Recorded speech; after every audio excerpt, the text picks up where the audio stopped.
अब सुनते हैं विद्यापति की अमर कृति पदावली के प्रसिद्ध पद। पहला पद।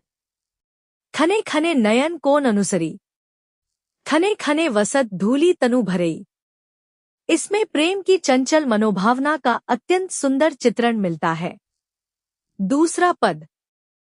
सुधामुख के विही निर्मल बाला, अपरूप रूप मनोभवमंगल त्रिभुवन विजयी माला। यह पद नायिका के अनुपम सौंदर्य का मनोहारी चित्र प्रस्तुत करता है। तीसरा पद। सरस बसंत समय भला पावली, दक्षिण पवन वह धीरे। सपनहु रूप बचन एक भाष्य, मुख से दूरी करु चीरे। इस पद में बसंत ऋतु, प्रेम और प्रकृति का अत्यंत मधुर चित्रण मिलता है। हिंदी साहित्य में विद्यापति का स्थान। हिंदी साहित्य में विद्यापति को कृष्ण गीति परंपरा का प्रवर्तक माना जाता है। राधा कृष्ण के प्रेम अमीर खुसरो का प्रसिद्ध पद। चू मन तूती हिंदुम अगर रास्त पुरसी, जे मन हिंदवी पुरस ता नाज गोयम। इसका अर्थ है, मैं हिंदुस्तान की तूती हूँ, यदि तुम वास्तव में मुझसे कुछ पूछना चाहते हो तो हिंदवी में पूछो, ताकि मैं तुम्हें अद्भुत बातें बता सकूं। यह कथन अमीर खुसरो के अपनी मातृभूमि और हिंदवी भाषा के प्रति गहरे प्रेम को दर्शाता है। परीक्षा की दृष्टि से याद रखें। अमीर खुसरो का समय 1253 से 1325 ईस्वी। वास्तविक नाम अबुल हसन। गुरु हजरत निजामुद्दीन औलिया। हिंदी में स्थान खड़ी बोली के आदि कवि। दिल्ली के 11 सुल्तानों का शासन देखा। डॉक्टर ईश्वरी प्रसाद महाकवि तथा कवियों का राजकुमार। प्रमुख रचनाएं खालिक बारी, पहेलियां, मुकरिया, दो सुखने, गज़लें। पहेलियों और मुकरियों की विशेषता उक्ति व चित्र्य। प्रसिद्ध कथन, मैं हिंदुस्तान की तूती हूँ। मीर खुसरो की प्रसिद्ध पहेलियां। सबसे पहले सुनते हैं अमीर खुसरो की प्रसिद्ध पहेलियां। पहली पहेली। एक थाल मोती से भरा, सबके सिर पर औंधा धरा। चारों ओर वह थाली फिरे, मोती उससे एक न गिरे। इस पहेली का उत्तर है आकाश। दूसरी पहेली। एक नार ने अचरज किया, सांप मारी पिंजड़े में दिया। ज्यों ज्यों सांप ताल को खाए, सूखे ताल सांप मर जाए। इसका उत्तर है दिया और बत्ती। तीसरी पहेली। एक नार दो को ले बैठी, टेढ़ी होकर बिल में बैठी। जिसके बैठे उसे सुहाए, खुसरो उसके बलबल जाए। इसका उत्तर है पायजामा। चौथी पहेली। अरत्ते इसका बूझेगा, मुंह देखो तो सूझेगा। इसका उत्तर है दर्पण। ब्रजभाषा रूप की पहेलियां। अब सुनते हैं ब्रजभाषा में रची गई कुछ प्रसिद्ध पहेलियां। चूक भई कुछ बासो ऐसी, देश छोड़ भयो परदेसी। एक नार पिया को भानी, तन वाको सरगा ज्यो पानी। चाम मास वाके नहीं नेक, हाड़ हाड़ में वाके छेद। मोही अचंभो आवत ऐसे, वामे जीव बसत है कैसे।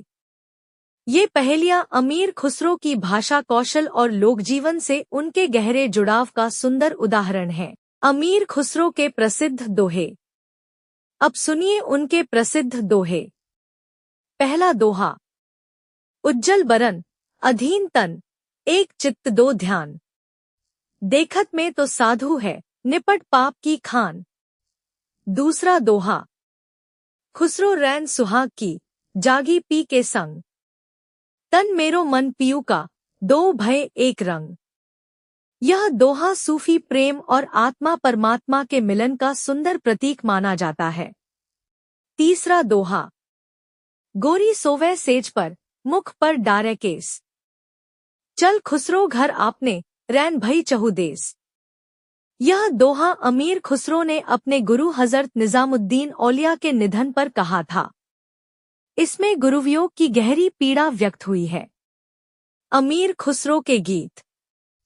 अब सुनते हैं उनके प्रसिद्ध गीतों की पंक्तियां। पहला गीत। मोरा जोबना नवेलरा भयो है गुलाल, कैसे गर्दीनी कस मोरी माल, सूनी सेज डरावन लागे, विरहा अगिन मोही डस डस जाए। इस गीत में विरह और प्रेम की मार्मिक अनुभूति व्यक्त हुई है। दूसरा गीत। जे हाल मिसकी मकुन तगाफुल, दुराए नैना बनाए बतिया, किताबे हिजरा न दारम ऐजा, न लेहू काहे लगाए छतिया। यह रचना फारसी और हिंदवी के अद्भुत समन्वय का उत्कृष्ट उदाहरण है। साहित्यिक विशेषताएं। अमीर खुसरो की रचनाओं की प्रमुख विशेषताएं हैं। सरल एवं लोक भाषा का प्रयोग, हिंदवी, ब्रजभाषा और फारसी का सुंदर समन्वय, पहेलियों और मुकरियों में उक्तिवय चित्र की प्रधानता, प्रेम, लोकजीवन और सूफी भावधारा का सुंदर चित्रण, भाषा में सहजता, संगीतात्मकता और चमत्कारपूर्ण अभिव्यक्ति। परीक्षा की दृष्टि से याद रखें। एक नार ने अचरज किया, उत्तर दिया बत्ती। एक नार दो को ले बैठी, उत्तर पायजामा। खुसरो रैन सुहाग की प्रसिद्ध सूफी दोहा। गोरी सोवे सेज पर, गुरु निजामुद्दीन औलिया के निधन पर कहा गया प्रसिद्ध दोहा। अमीर खुसरो की पहेलियों और मुकरियों में उक्तिवय चित्र की प्रधानता है। सबसे पहले गोरखनाथ के प्रमुख छंद। पहला छंद। 9 लख पात्री आगे नाचे, पीछे सहज अखाड़ा, ऐसे मन लो जोगी खेले, तब अंतरी बसे भंडारा। इस छंद में गोरखनाथ ने बताया है कि जब मन स्थिर होकर सहज योग में स्थित होता है, तभी वास्तविक आध्यात्मिक ज्ञान की प्राप्ति होती है। दूसरा छंद। अंजन माही निरंजन भेद्या, तिल मुख भेट्या तिलन, मूर्ति माही अमूर्ति परस्या भया निरंतरी खेले। यहाँ बाहरी रूप में छिपे हुए परम तत्व का संकेत दिया गया है। तीसरा छंद। नाथ बोले अमृतवाणी, बरिशेगी कवली पानी, गाड़ी पडरवा वांधिले खूंटा, चले दमामा वजिले ऊंटा। यह छंद प्रतीकात्मक शैली में योगमार्ग का वर्णन करता है। चौथा छंद। गुर कीजय महिला, निगुरा न रहिला, गुरु बिन ज्ञान न पायला रे भाईला। अर्थात बिना गुरु के ज्ञान प्राप्त नहीं हो सकता। पांचवा छंद। अवधू रहिया हाटे बाटे रूष विरश की छाया, तजिबा काम क्रोध लोभ मोह संसार की माया। यहाँ सांसारिक मोह, लोभ और क्रोध को त्यागने का संदेश दिया गया है। छठा छंद। स्वामी तुम्हारी गुरु गोसाई, अम्हे जो सिर्फ सबद एक बूझीबा, निरारंभे चेला कूण विधि रहे, सतगुरु होई सब पुछया कहे। यह गुरु की महिमा का अत्यंत महत्वपूर्ण उदाहरण है। अब कुछ छोटे लेकिन अत्यंत प्रसिद्ध सूत्र। अभियंतर की त्यागे माया, दुबध्या मेटी सहज में रहें, जोई जोई पिंडे सोई ब्रह्मांडे, और सबसे प्रसिद्ध उक्ति, अवधू मन चंगा तो कठौती में गंगा। यह पंक्ति बताती है कि यदि मन पवित्र है तो ईश्वर हर स्थान पर है। अब जानते हैं कुक्कुरिपा के प्रमुख छंद। पहला। हाउ निवासी खमण भतारे, मोहारे बिगुआ कहन न जाए। दूसरा। ससुरी निंद गेल, बहुड़ी जागा। कुक्कुरिपा के छंद सहज्ञान और सिद्ध परंपरा की प्रतीकात्मक शैली का उत्कृष्ट उदाहरण है। अब पृथ्वीराज रासो के महत्वपूर्ण छंद। पहला। राजनीति पाइये, ज्ञान पाइये सुजानिय, उक्ति जुक्ति पाइये, अरत घटी बड़ी उन्मानिया। यहाँ राजनीति, ज्ञान और व्यवहार कौशल का महत्व बताया गया है। दूसरा। उक्ति धर्म विशालस्य, राजनीति नवर्सन, खट भाषा पुराण च, कुराना कथितम मया। इस छंद में कवि चंद बरदाई ने अपने ग्रंथ की व्यापकता का वर्णन किया है। तीसरा। कुट्टिल के सुदेश पोह परिचिटात पिक्कसद। कमलगंध बटासंध हंसक्ति चलित मंद मंद। यह छंद नायिका के सौंदर्य का अत्यंत सुंदर चित्र प्रस्तुत करता है। चौथा, रघुनाथ चरित हनुमंत कृत।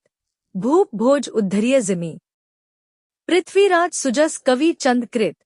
चंद नंद उद्धरिय तिमी। इसमें कवि चंद बरदाई ने अपने काव्य की तुलना रामकथा से करते हुए पृथ्वीराज चौहान की कीर्ति का वर्णन किया है। परीक्षा की दृष्टि से याद रखें। गोरखनाथ, नाथ साहित्य के प्रवर्तक। प्रसिद्ध उक्ति, अवधू मन चंगा तो कठौती में गंगा। गुरुमहिमा गोरखनाथ की रचनाओं का प्रमुख विषय है। जोई जोई पिंडे सोई ब्रह्मांडे, नाथ दर्शन का मूल सिद्धांत। कुक्कुरिपा, सिद्ध साहित्य के प्रमुख कवि। पृथ्वीराज रासो, कवि चंद बरदाई की अमर कृति। पृथ्वीराज रासो में राजनीति, वीरता, श्रृंगार और ऐतिहासिक प्रसंगों का सुंदर समन्वय मिलता है। नमस्कार साथियों, प्राथमिक एजुकेशन में आपका हार्दिक स्वागत है।